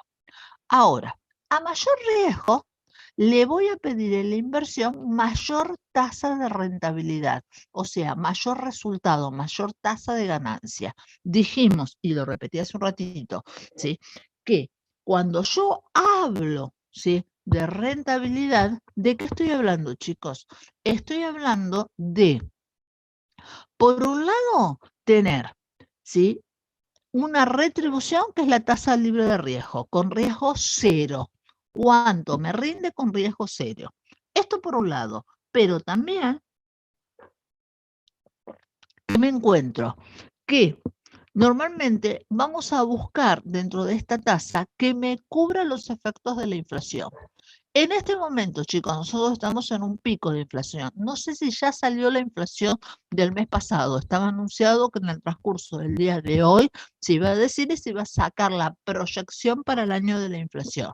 Nosotros estamos trabajando con una inflación más o menos entre 40 y 50 puntos. Ha ido fluctuando mes por mes y con eso se arman las proyecciones anuales. Pero que cualquier tasa de rendimiento, como también cualquier tasa de costo, ¿qué es lo que voy a tener que hacer? Voy a tener que incluir esa cobertura por inflación. Y por último, ¿qué es lo que tengo? Tengo la prima o el premio por el riesgo. Esa prima o premio por el riesgo va a tener que ver con el riesgo de ese negocio. Si yo tengo un negocio que es muy riesgoso, puedo evaluarlo sencillamente a través del indicador de solvencia, le voy a pedir una tasa de ganancia mucho más alta que a un negocio que sea totalmente, sí, solvente. Entonces, la solvencia viene de la mano de la tasa de rentabilidad o la tasa de costos. Si esto mismo lo analiza un acreedor, en vez de para comprar acciones, ¿sí? El acreedor va a mirar la solvencia y acá, en vez de rentabilidad, voy a tener una tasa de costo. Esa tasa de costo va a ser mucho más cara en la medida que sea más riesgoso. Bueno, ¿qué otra cosa más va a evaluar quien decida, ¿sí? ¿Qué hace con las acciones? El valor patrimonial por acción. ¿Cómo se toma ese valor, ¿sí? Patrimonial por acción? Bueno, el valor patrimonial por acción habitualmente lo vamos a sacar de la siguiente manera, ¿sí? Voy a tener, acá está, se va a calcular tomando el patrimonio neto por clase de acción, ¿sí? Entonces, armo clase por clase de acciones y ahí tomo el patrimonio neto que se le asigna a cada una de las clases de acciones. Piensa que puedo tener capital ordinario, capital preferido. Y se lo divide por el número de acciones en circulación por cada clase. Entonces, eso me va a dar la proporción que por cada clase de acciones le corresponde de patrimonio neto. ¿Sí? Entonces, de esa manera voy a mirar, ¿sí? Ese valor patrimonial por acción. ¿Por qué? Porque después ese ratio en particular lo voy a relacionar con otra información. ¿Para qué? Para yo después poder evaluar si me conviene o no este tema de comprar, vender, mantener, etcétera. ¿Sí? Entonces, esto por un lado. Por otro lado, cuando armo esto, el valor patrimonial por acción, también tengo que tener en cuenta si hay opciones. Recién les expliqué para el resultado por acción que existe una operatoria bursátil que es la opción de compra. Si yo tengo opciones, ese capital todavía no está suscripto. ¿Sí? Entonces, si no está suscripto ese capital, ¿qué es lo que pasa? Si existe ese contrato, ahí tengo que tener en cuenta y tengo que ajustar en lo que corresponda este valor patrimonial. ¿Por qué? Porque si ejercen el derecho de la opción, ¿qué es lo que va a hacer, chicos? Voy a tener mayor cantidad de acciones y por el otro lado voy a tener mayor capital. Entonces, en ese caso, voy a tener que hacer el ajuste pertinente para poder sacar el valor patrimonial por acción. ¿Sí? Entonces, ¿cuánto le corresponde del total del patrimonio neto a cada una de esas acciones? Pero, ¿qué pasa? Este valor patrimonial por acción, ¿sí? Yo lo puedo comparar con ¿qué cosa? Lo puedo comparar, por ejemplo, hacerlo versus el precio. ¿Qué es lo que va a pasar en el tema cuando yo lo calculo y lo comparo versus el precio? Ahí voy a tener que ir a mirar. ¿Qué puede suceder? Puede suceder que este valor patrimonial sea inferior o superior al precio. Entonces, ¿qué me puedo encontrar? En ese caso, si yo tengo un valor patrimonial inferior a lo que fuera el precio, ¿qué es lo que va a pasar, chicos? El precio lo va a fijar el mercado. Y este precio tiene que ver con expectativas de futuro. Cuando yo saco valor patrimonial, estoy hablando sobre la situación que tengo en un momento determinado. En cambio, el precio me está hablando sobre el futuro. Un precio teórico, ¿a qué es igual? Ese precio teórico va a ser igual al flujo de fondos que genere esa acción en particular por los dividendos que puede repartir y si liquido la acción, cuánto voy a recibir. Entonces, armo flujo de fondo futuro y lo traigo a valor actual, descontándolo a través de 1 más una tasa y esa tasa normalmente tiene que ver con las inversiones alternativas que tenga ese inversor. Entonces, yo digo, esta empresa con su expectativa, ¿sí? De cómo va a funcionar, de cómo va a generar flujos de fondos, cómo va a generar en el futuro los dividendos, los comparo con el valor patrimonial actual. Entonces, ¿qué digo? Que tienen buenas perspectivas. Ahora, si la situación fuera al revés, si el precio es inferior al valor patrimonial, ¿qué implica, chicos? Ahí esto es una situación complicada. ¿Por qué? Porque con el volumen de actividad, de resultados y de dividendos, no alcanzo a cubrir la proporción que me correspondería hoy de ese patrimonio, que implica que ese patrimonio se va a ir deteriorando. Entonces, en ese caso, ¿sí?, no sería adecuado, ¿sí?, la compra de esa acción. O si yo ya las tengo, tendría que empezar a pensar en deshacerme de ese tipo de acciones, ¿sí? Bien, ganancias versus precio. Esto es otra forma, ¿sí? O sea, otro indicador que habitualmente se saca y me permite a mí tomar decisiones. Bueno, ganancias versus precio. Fíjense que yo entre paréntesis le puse PER. El PER es precio sobre ganancia, las siglas en inglés. Bueno, la ganancia, ¿a qué me refiero? Me refiero a la ganancia por acción.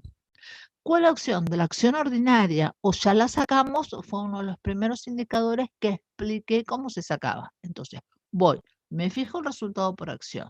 Ahí evalúo si me conviene sacar el básico o si me conviene tomar el resultado por acción diluido, ¿sí? Analizo cómo está armado uno y el otro. Esa información de cómo está armado está en las notas. Entonces, evalúo cómo está armado. Ahora, esa ganancia por acción es algo sobrepasado. El precio es algo de hoy, del momento en el cual estoy haciendo la evaluación. ¿Y qué es lo que pasa? Si yo tomo la ganancia y la relaciono con el precio dividido la ganancia, precio dividido la ganancia, ¿qué es lo que voy a tener? Ahí voy a tener en lo que se llama habitualmente el periodo de recupero, ¿sí? Precio 100 pesos, ganancia 20 pesos. 100 dividido 20, ¿qué me da? Me da 5 periodos de tiempo. ¿Qué significa esto, chicos? Que en 5 periodos, en 5 ejercicios, con una ganancia de 20 pesos, recupero la inversión que puse. O sea, recupero lo que hoy voy a pagar por esa acción. Entonces, eso se llama habitualmente el periodo de recupero. ¿Cuánto tardo en recuperar la inversión que hice en ese papel? Pero también lo podemos hacer al revés. Podemos hacer la ganancia dividido el precio. Ganancia es un resultado, el precio es lo que invertí. ¿Qué me va a dar? Me va a dar la tasa de rendimiento. Entonces, esto lo podemos mirar de los dos lados. Repito, si yo hago el precio dividido la ganancia, me da el periodo de recupero. ¿Cuántos ejercicios tardo en recuperar la inversión? O sea, lo que puse en esa empresa. Por otro lado, si hago al revés, si yo tomo la ganancia y la divido el precio, es en el numerador resultado, en el denominador una inversión, eso es una tasa de rendimiento. Entonces, para nuestro ejemplo, 20 pesos sobre 100, ¿qué tengo? Me rinde esta acción por año el 20%. Bien. Con los dos, esto fíjense que es de muy fácil determinación. Ahí, ¿qué es lo que voy a buscar para tomar decisiones, chicos? Primero, si lo mido por la tasa de rendimiento, voy a buscar aquella tasa de rendimiento más alta, ¿sí? Aquella tasa de rendimiento más alta, ¿sí? La que me rinda más. Si lo miro por el periodo de recupero, voy a buscar aquella que tenga periodo de recupero más chico, más bajo, que yo recupere lo más rápido posible de lo que es la inversión en esa acción. Piensen, chicos, nosotros tenemos una economía totalmente inestable, que factores externos me pueden hacer variar el precio de la acción. Entonces, cuando más rápido recupere, mejor, ¿sí?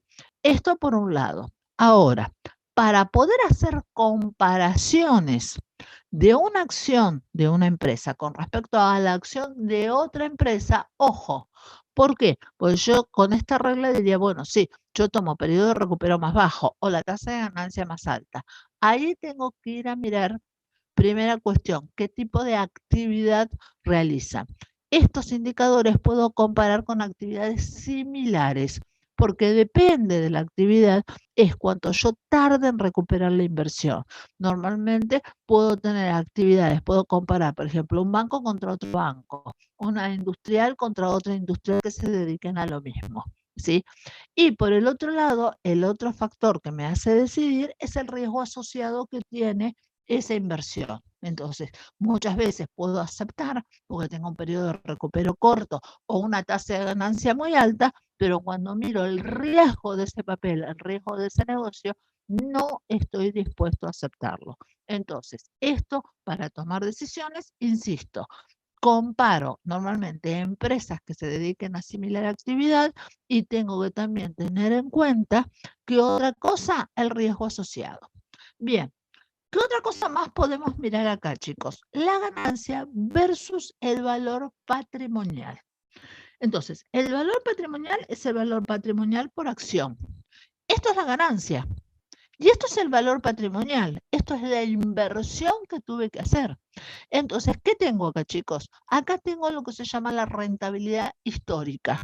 ¿Sí? La tasa de rendimiento histórica. Ya no la estoy comparando con el precio de lo que voy a desembolsar, sino estoy hablando del valor patrimonial por cada una de las acciones. Entonces, tomo resultado por acción dividido el valor patrimonial asignado a ese conjunto de acciones, ¿sí? El valor patrimonial. Un resultado dividido la inversión que se hizo a través del tiempo. Ojo, este valor patrimonial no es solamente lo que invirtió el socio, no es que el socio ahorró, vino y puso cuotas de capital, sino que además, ¿qué es lo que me voy a encontrar? Ese socio también dejó utilidades reinvertidas, o sea, el capital ordinario toma las decisiones de distribución de utilidades. Muchas veces, ¿qué es lo que va a hacer?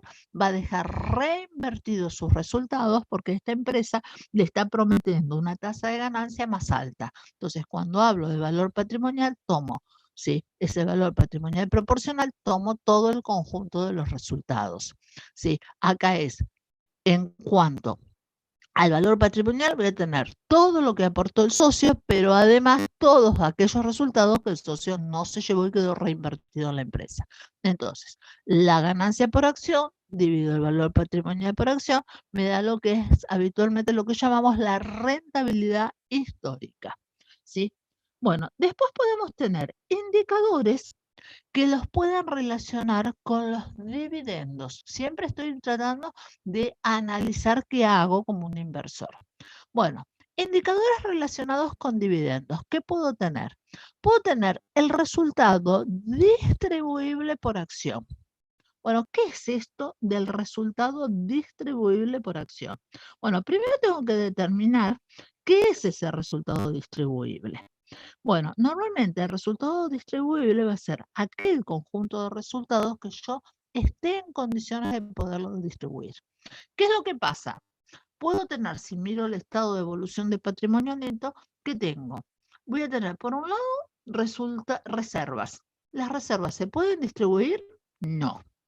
Resultados diferidos, ¿sí? O otros resultados integrales. ¿Los puedo distribuir? No.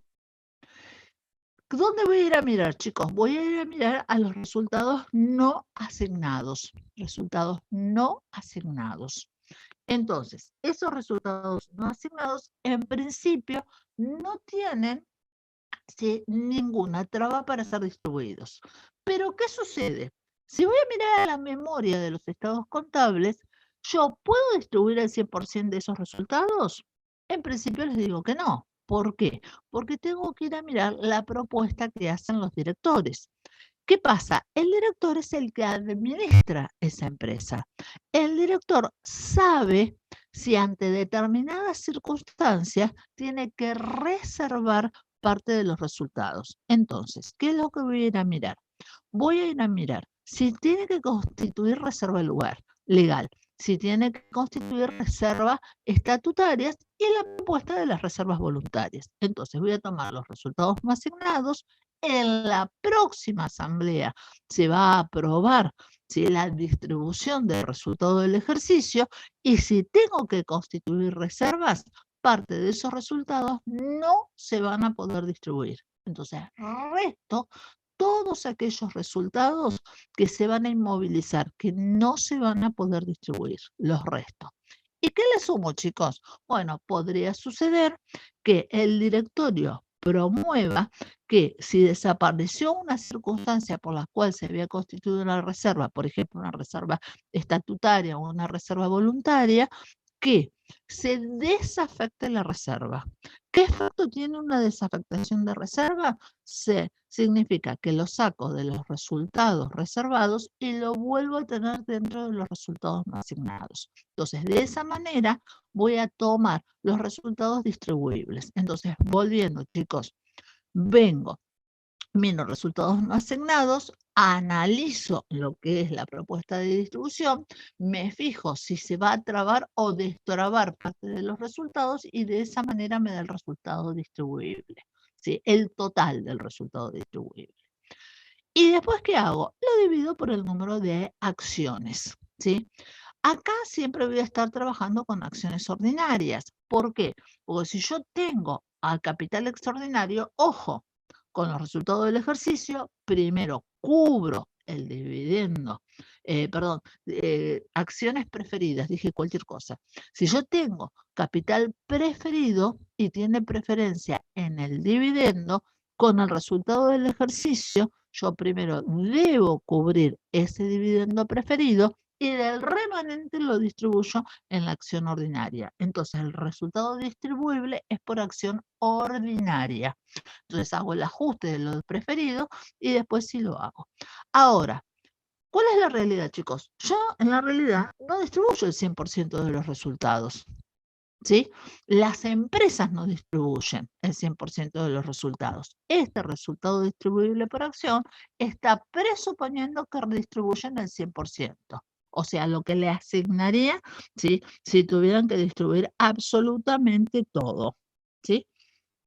Bien, esto sería resultados distribuibles por acción. Resultados distribuibles sobre precio. Bueno, ¿qué es lo que tengo acá? Pesos, ¿sí? El resultado distribuible, ¿sí? Sobre el precio de la acción. A este resultado distribuible es resultado distribuible por acción, dividido el precio. Entonces, ¿esto qué me da? Esto me daría lo que puedo recuperar en el supuesto que se distribuyan el 100% de los resultados. Yo, inversor, puse el precio. ¿Cuánto recupero si se toma la decisión en la asamblea que se distribuyen el 100% de los resultados? Entonces, esa es la relación que me va a dar. Entonces, ¿cuánto estoy recuperando del precio? Después, ¿qué otra cosa más voy a tener? Voy a tener dividendos sobre ganancias. Bueno, esto habitualmente es interesante. ¿Por qué? Porque esto me da, de cierta manera, la política de dividendos. El dividendo sobre ganancias, normalmente, acá también lo voy a trabajar por cada una de las acciones. Podría armarlo también en forma total. ¿Qué es lo que hago? El dividendo preferido es una suma fija por esas acciones. Entonces, ¿qué hago? De los resultados, ¿sí? Me fijo cuánto es el dividendo que se le asigna al capital ordinario, o sea, aquel que no tiene ninguna preferencia. Esto normalmente es un valor que es variable.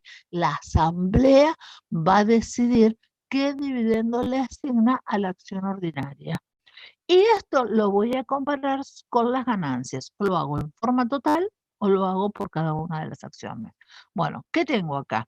Acá me da la política. O sea, me va a decir el porcentaje que estoy distribuyendo en concepto de dividendo sobre el total de la ganancia, ¿sí? Hay empresas que tienen distintas políticas de distribución. Por ejemplo, algunas empresas pueden decir, bueno, yo todos los años distribuyo 100.000 pesos y no me importa cuánto gane, sino que yo distribuyo, asigno al socio 100.000 pesos año por año. Otras dicen que no, otras hacen como política la asignación. Yo todos los años reparto el 20% de los resultados. Entonces, esta relación va a poner en evidencia esta situación, si es una suma fija, si es un porcentaje, etcétera, ¿sí? Por otro lado, tenemos lo que se llama, ¿sí?, dividendos residuales. Bueno, esa es la forma, la política más inteligente de distribuir los dividendos, el dividendo residual. ¿Qué es esto del dividendo residual? Bueno, la empresa toma habitualmente quien está al frente de la empresa toma habitualmente tres tipos de decisiones. Primer tipo de decisión, decisiones de inversión. Segundo tipo de decisiones, decisiones de financiación. Y como tercer grupo, propuesta de distribución de utilidades. Si yo voy a trabajar con la política de dividendo residual, los dividendos van como último. Primero que va a evaluar quien tome la decisión.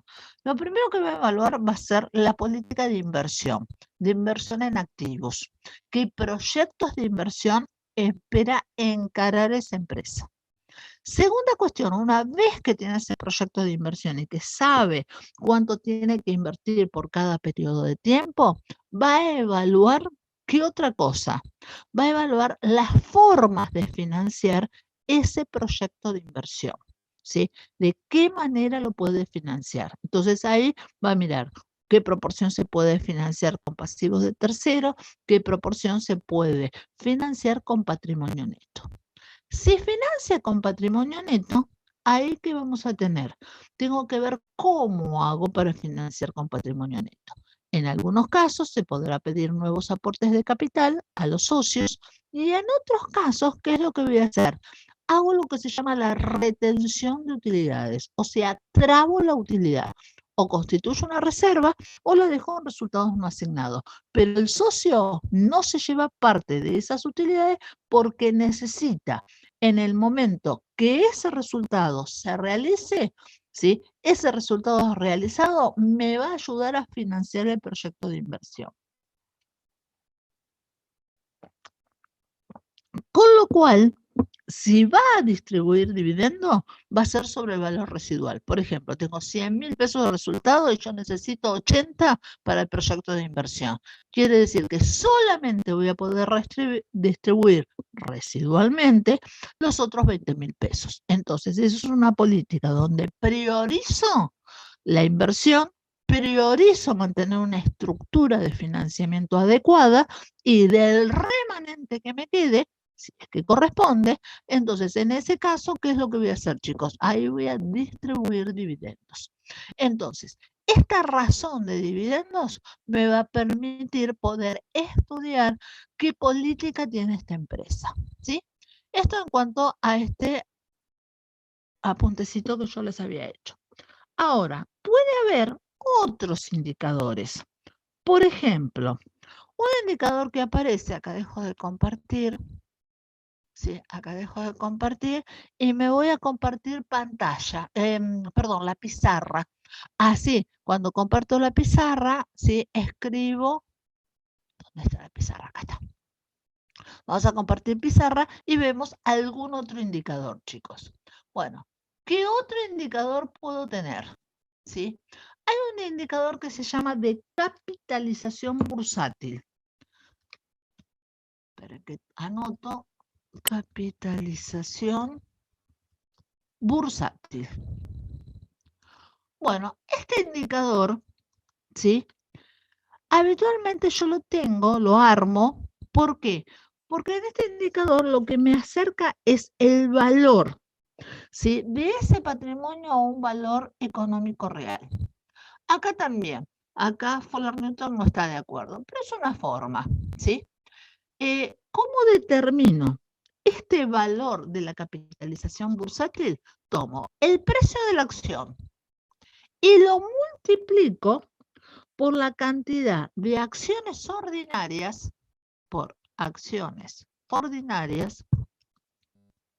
en circulación.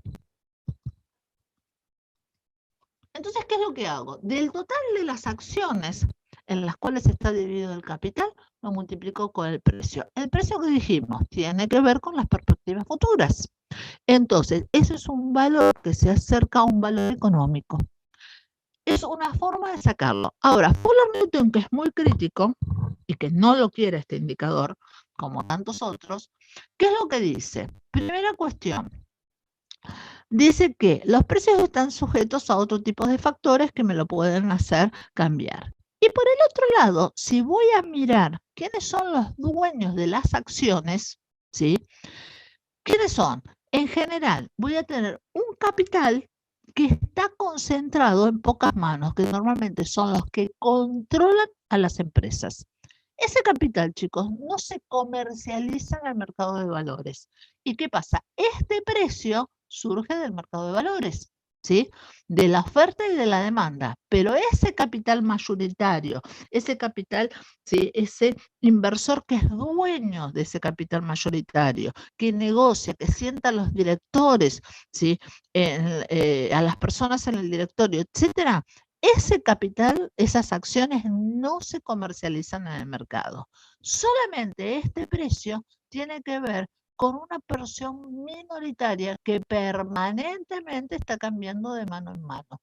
Entonces, con esta observación dice que no sería del todo adecuado, ¿sí? Pero insisto, es un indicador que muchas veces se saca, ¿sí? Como para acercar el valor de ese patrimonio a un valor de mercado, ¿sí? Es otra manera de poder sacarlo.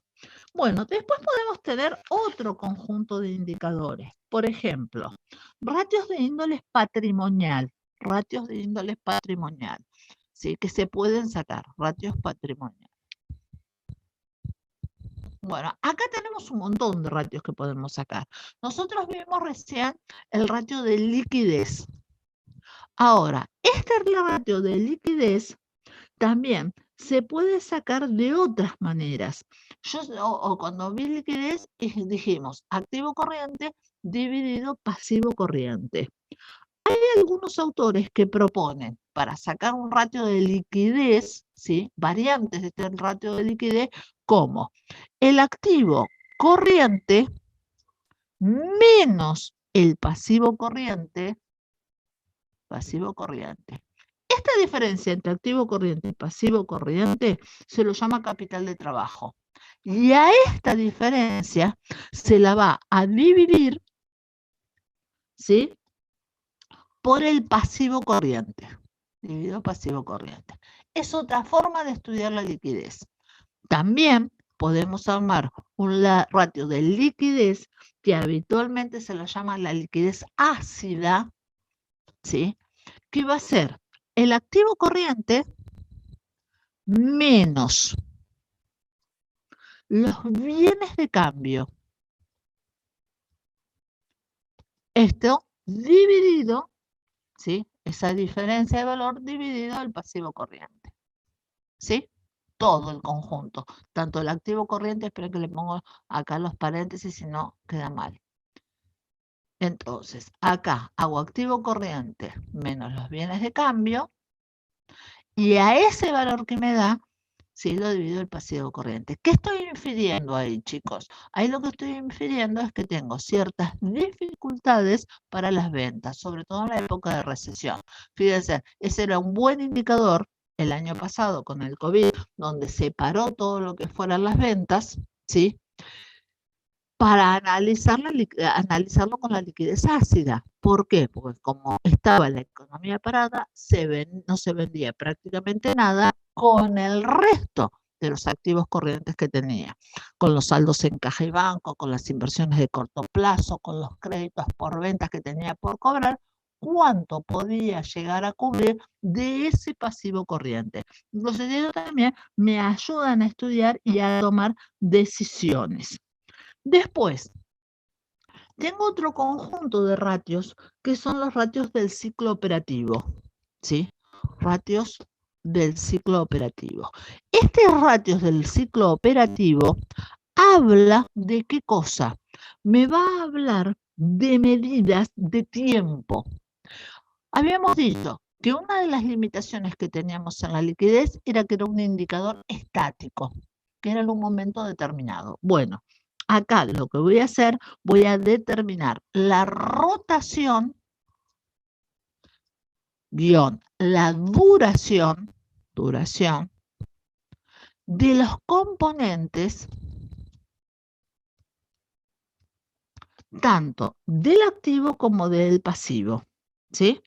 Rotación tanto del activo como del pasivo. Los más habituales que van a ser, perdón, del ciclo operativo no, perdón, ahí dije una macana. Los componentes del activo. Cuando hablo de ciclo operativo, hablo de rotación de activos. Bueno, ¿qué es lo que voy a tener? Voy a tener la rotación de créditos por venta. voy a tener, por otro lado, la rotación de los bienes de cambio. Sí, los bienes de cambio. Normalmente la rotación es el número de veces que rota, que pasa a través de los sistemas. No, es más fácil de verlo la duración. Si yo vendo y tardo 30 días en cobrar y por el otro lado tengo un stock de bienes de cambio en el depósito que tardo 60 días en vender, ahí me habla de velocidades de circulación.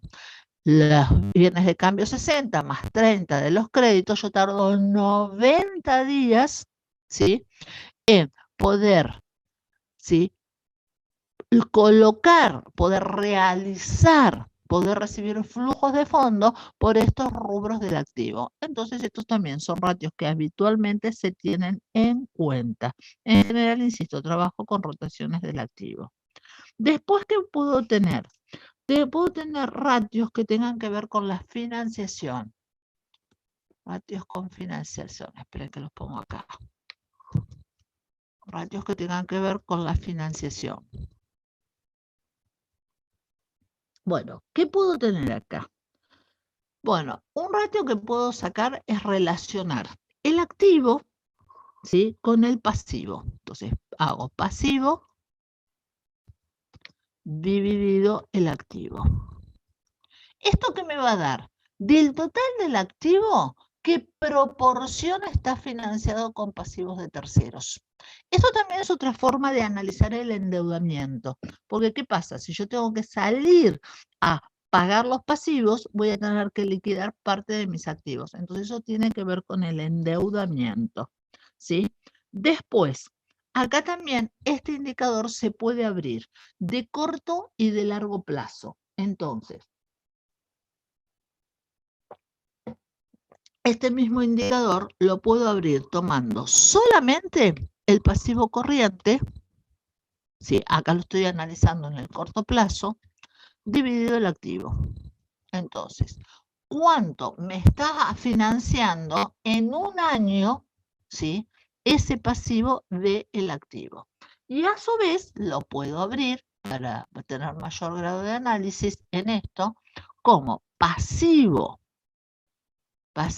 no corriente dividido el activo. ¿Sí? Son desagregados, fíjense, de la fórmula original. Entonces, no solamente miro el pasivo, sino que voy a ir a mirar de acuerdo a la variable tiempo, a un año y a más de un año.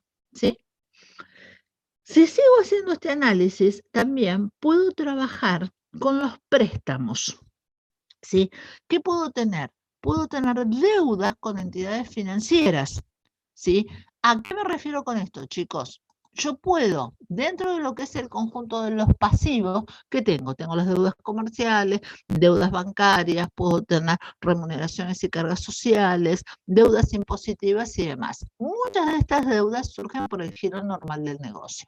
Pero lo que voy a analizar desde el punto de vista de ratios financieros, voy a analizar las deudas financieras. ¿Con respecto a qué? Con respecto al activo.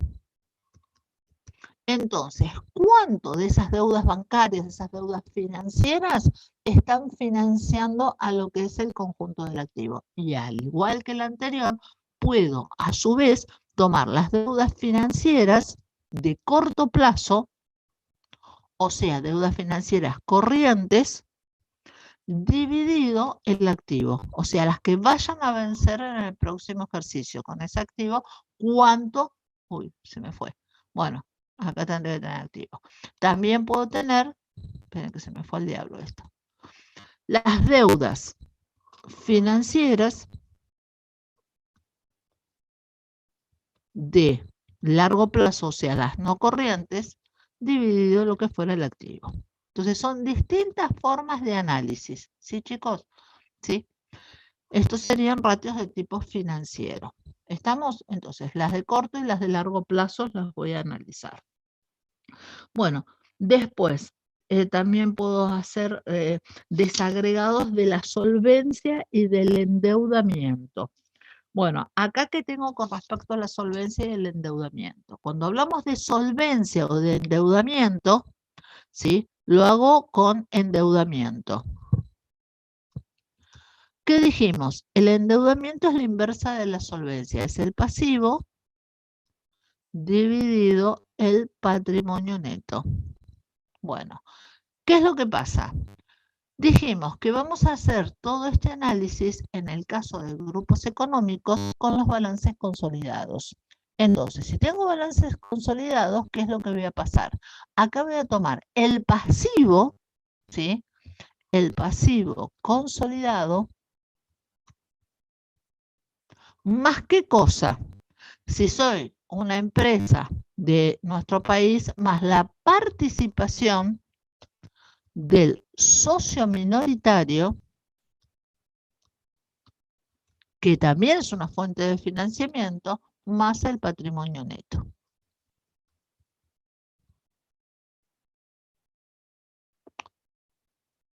No, perdón, acá me confundí. Más el patrimonio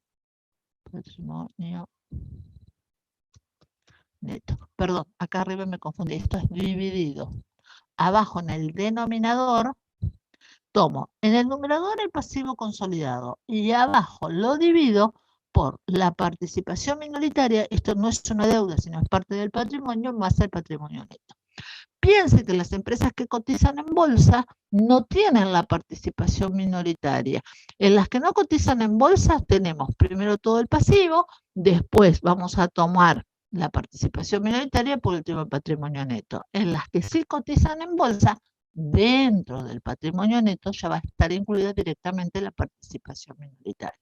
Entonces fíjense que acá también es una forma también de poder analizar, ¿sí?, el endeudamiento y la solvencia de la empresa. Bueno, chicos, vimos toda una cantidad de indicadores, ¿sí? De indicadores que me ayudan a tomar decisiones. ¿Estamos? Vimos una cantidad de indicadores que me ayudan a tomar decisiones, ¿sí?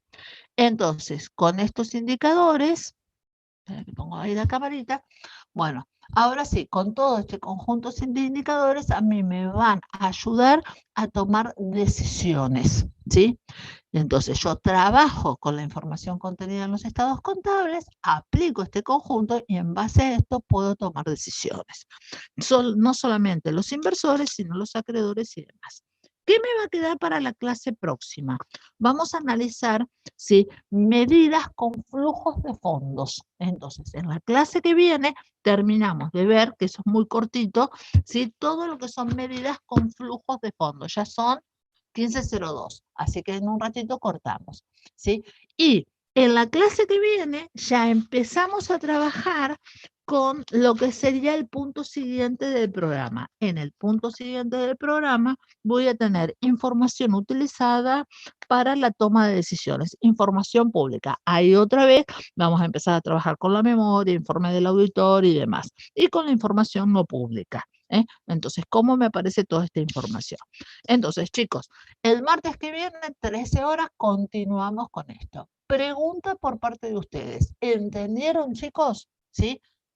Yo tengo la costumbre de hablar por ahí, me entusiasmo y hablo muy rápido. Cuando ustedes ven que yo me paso así de hablar muy rápido y no me entienden, por favor me paran, ¿sí? Lo que sí voy a tratar siempre es de tener una ayuda a memoria a la vista para que ustedes, si algo se les pierde, por lo menos lo tengan, lo puedan copiar de la ayuda a memoria. Todo esto que vimos está en líneas generales en Fowler-Newton, ¿sí? Análisis de los estados contables de Fowler-Newton. Entonces, con lo que vimos solo, van a poder completar, ¿sí?, con la lectura del libro. Bueno, ¿preguntas por parte de ustedes? ¿No, chicos? ¿No? Aunque sea con la cabeza, no. Bueno, listo, chicos. Entonces, si Dios quiere, nos vemos el martes próximo, 13 horas. Y continúo con el punto del programa. Bueno, chau, chau. Chao, profe, gracias. Chao, gracias. Chau, chau.